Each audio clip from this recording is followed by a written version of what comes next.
Uglass. I recorded that. You know that, right? Just called me ugly with your slim shady ass. All right. Anyway, I know what's you're up? not talking about Slim Shady. What's up, guys? It's your boy Coden Pablo, and I'm back with another video with my guy Lo. Yo, yo, yo. This guy. So for this video, we're gonna focus on the Bradley Beal trade that could potentially happen in the next few weeks. You know, everyone's talking about it, and I wanted to make sure to cover that before I drop my next video. So make sure you guys are tuning into my YouTube page. Let's get right into it, man. I mean, you know, from first glance, like with this Bradley Beal trade, how do you think it's gonna like turn out? Man, Bradley Beal, I feel so bad for him, man. And I don't know if you was watching the last game with not the last game, it was Washington versus Houston. He was looking so sad, so depressed. Yeah, he was frustrated. They got that clip Yeah, of him. He's like, "Ugh," like yeah. he's done. He wants to be like a loyal player, and he's been going. He hasn't won a season in a good few years. Right. You know, when him and John Wall were healthy, and they were going against Isaiah Thomas and the Celtics. That was a good rivalry. It And was. then John Wall got hurt, and Bradley Beal can't do it on his own, and he is overachieving. Like they're averaging 30 points last year. Now he's averaging like what 35, 36 points this year. Yeah. Man, I know he wants to be loyal, but he gotta go. He do, man. It's just clear like he's done. You know, Russell Westbrook, I feel like he's not the answer. And I also feel like, you know, it's also Scott Brooks. I saw him on an interview. He was talking about how, you know, everyone's been getting COVID on the team, but, you know, there's no excuses, you know? Like I think the head coach has to be better. And, you know, there's only so much Bradley Bill can do, you know, leading that team and scoring and everyone else just got to step up. I don't care if it's the G League players. You just got to do what you got to do, man. But there's Yeah. only so much that team can do. But let's get right into some of the stuff that I'm going to show you guys for this video. So, as you can see, Bradley Beal is averaging 36, 5 rebounds, and almost 5 assists in the last 10 games. And the reason why I brought up the 10 games is because they have lost all 10 games. Crazy, man. So it's just bad, man. You know, he's been balling his ass off. And the reason why I made this video is because I want to share with you guys some of the trade scenarios that people are thinking about, some of the ones that we were playing around with. We went to ESPN's trade machine, as I'm about to show you right now. But here's another glance at Bradley Beal's stats before we get started. He's been averaging almost 36 minutes a game for this season. Career wise, you know, he's definitely made a jump. 21 points, and now he's averaging, like I said, you know, well, that was in the last 10 games, which was what was it, 36? So he dipped down a little bit with 35. That's overall, but that doesn't really matter. He's shooting 36, almost 37% from three. And here are some of the last games that he played. Look, WLLL. There's a W here. So, man, that's crazy. It's crazy because he has to take like his last game against the Pelicans. He had to shoot 37 times, Yeah, that's a and he lot. still lost. And he played 40 minutes. Yeah, he played 40 minutes, 37 attempts, and that's man, that's bad. I mean, field goal percentage wise, he did okay. He did pretty good, but I applaud him though, because that's a yeah, lot. they're losing. He could be the type of person that was like, okay, if we losing, go ahead and take me out the game, coach. Go ahead and put me on the injured list or something because we ain't gonna win anyway. But Right. even if the team is trash, he still wants to go out there and play 40 minutes a night. Mm-hmm. And you know, I went on Hoops Hype. It's a good website. And talking about the trade, a bunch of rumors. You know, this is today, so this is this is nothing new. We talked about this before on our podcast episode, which you guys can go check out. By the way, we have a new podcast out, No Cap All Stats podcast, on all the podcast platforms. But anyway, this is not new, man. And let's get right into it. So on this website, Trade NBA, here's a scenario that we have possibly. So as you can see, the Pelicans are gaining Kyle Lowry, Norman Powell, and a 2025 first round pick. Raptors would get Jackson Hayes, Bradley Beal, not bad. And then the Wizards would get Lonzo Ball. And we talked about Lonzo as well, where he would end up going. And then you can see some of the other players that they get. They obviously would get more of the assets and trades. So out of these three, who do you think is winning this trade? If you can give a quick summary, Lo. It has to be the Raptors. They say 9 times out of 10, the person who gets the superstar or the all star, whoever gets the best player is going to win that trade. And for the Raptors, okay, yes, they lose Kyle Lowry, but they're getting Bradley Beal. So Kyle Lowry's on a $30 million contract for 1 year. Bradley Beal's on a $28 million contract for 3 years. He's averaging. He can still get his 30 points a game, and Mm-hmm. now he has Pascal Siakam down low.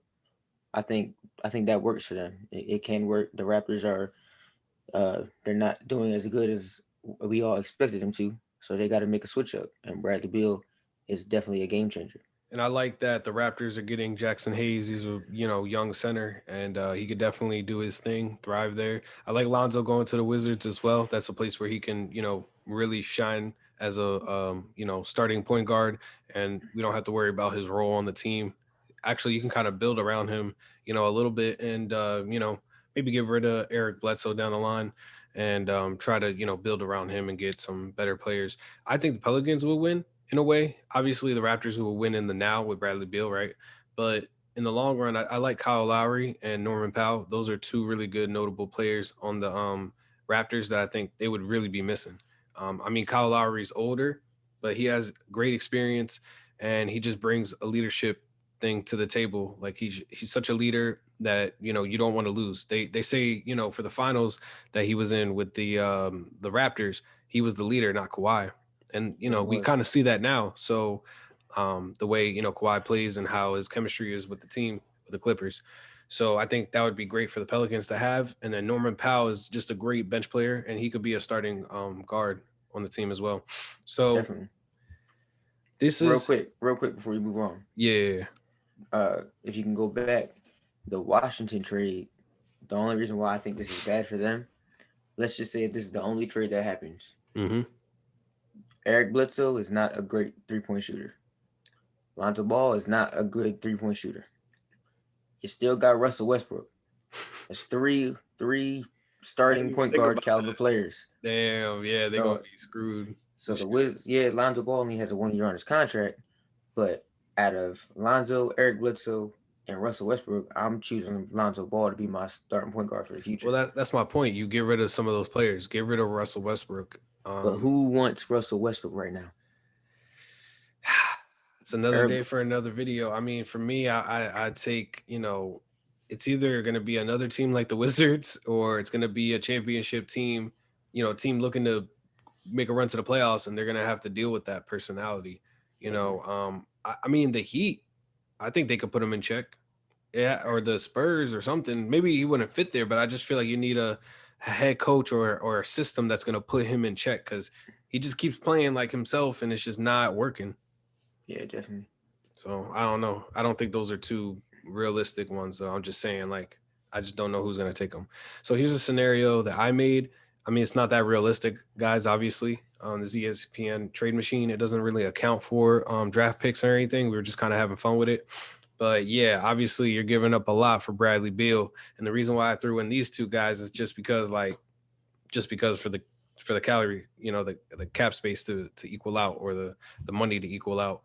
And these what's surprising me is that they're still on their rookie contracts here, Tyler Hero and Duncan Robinson. So you could definitely get a steal for that, but I don't think the Heat would want to, get rid of their future for Bradley Beal personally, but we'll see. Um, and then going to low, he made this scenario, which I actually like. Um, you know, the Sixers losing those guys though, Danny Green and Seth Curry, and you losing a lot of shooting. I know Bradley Beal, but he's not gonna shoot that many threes, as many as these two guys combined, I believe. And You don't think also, so? no, I don't think so. And also, Bradley Beal doesn't just like to stay on the perimeter. He likes to, move around. He's going to be on a better team with better players, so he's not going to have as many touches or attempts. So I think losing that much scoring is kind of bad. And also, Tyrese Tyrese Maxey has been, balling out. I like Shake Milton. So, um, let's go back to mine real quick, and you can give a recap of this one, and then we'll go to the last one to close out the video. So, any last remarks about this? For this, I think this is the most realistic, only because for the Washington, yes, they're getting Tyler Hero and Duncan Robinson, and even Kendrick Nunn. But I think Tyler Hero and Duncan Robinson cap it off. They can definitely be some good shooters. They could be, your next. I'm not gonna put them on the level of Steph Curry and Klay Thompson, but they can be the next Splash Brothers. This would be better if you had these guys instead of wait, where did I? Instead of these guys, but you get Lonzo. If you find out a way to put Lonzo with these guys, that's a great formula It's right there. dangerous. That's It definitely dangerous. is. It definitely is. And then, like you said, there's Tyler Hero's on his rookie contract for another 3 years. Duncan Robinson's here. He has one more year, but he Duncan Robinson is not demanding $100 million. Mm-hmm. Yeah, no, He he's not. he can he can get you know uh 50 million, 60 million or something and be happy. When Tyler Hero's contract is up, I think he's going to be a shooter. So he might be asking for more, but you got 3 years to make that work. Right. So I think this is more realistic. Andre Iguodala has 2 years on his contract, so you're gonna have to deal with that if he even wants to play. Because I don't think he's gonna want to play if he goes to Washington, just like how he did in Memphis. But yeah, this I think this works out for both teams because Miami's gonna get, yeah, they lose two shooters, but Bradley Beal's a walking bucket. 100% agree, man. Scoring is like one of the most important things in today's league. That's why you see like Miles Turner and the Pacers shooting threes. He's a center, but hey, he's trying to reinvent himself, and they're asking bigs to do that nowadays. What's your last remarks on this one? I know you did this one, but just analyzing your own take, your own trade.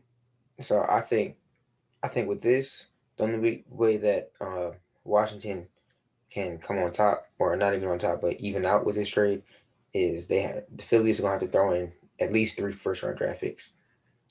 Danny Green's on his last contract.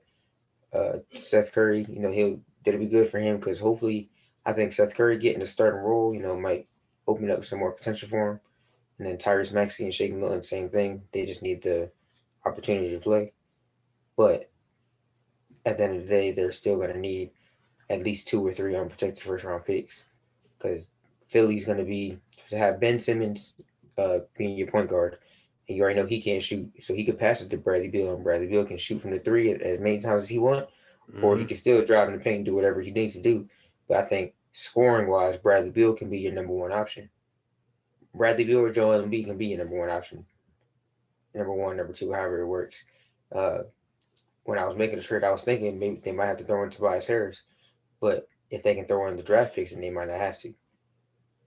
But I don't know. I think that trade would be great for the league because now you got Brooklyn and you got Philly, who are now kind of on the same level with Ben Simmons. They have their own big three, or if you want to say Tobias Harris is a part of it, then big four. But that I think adding Bradley Beal to that trade, that would make it the playoffs a lot more ridiculous to have them, Yeah. Brooklyn, Boston.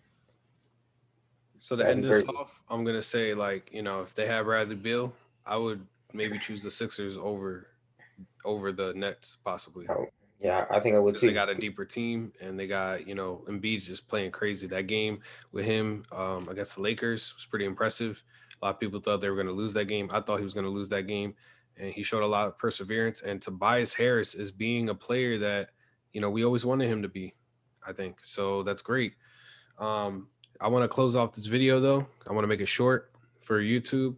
So to end this off, man, I just want to say thank you guys for supporting me so far. I'm trying to upload consistently. Make sure you guys check out the podcast, No Cap All Stats podcast on all podcast platforms, and check out my YouTube channel. Follow my code and Pablo, and give my guy Lo a follow if you can. I mean, I appreciate it. You already know. It's Ballin' with Code and Pablo, guys. I'm out.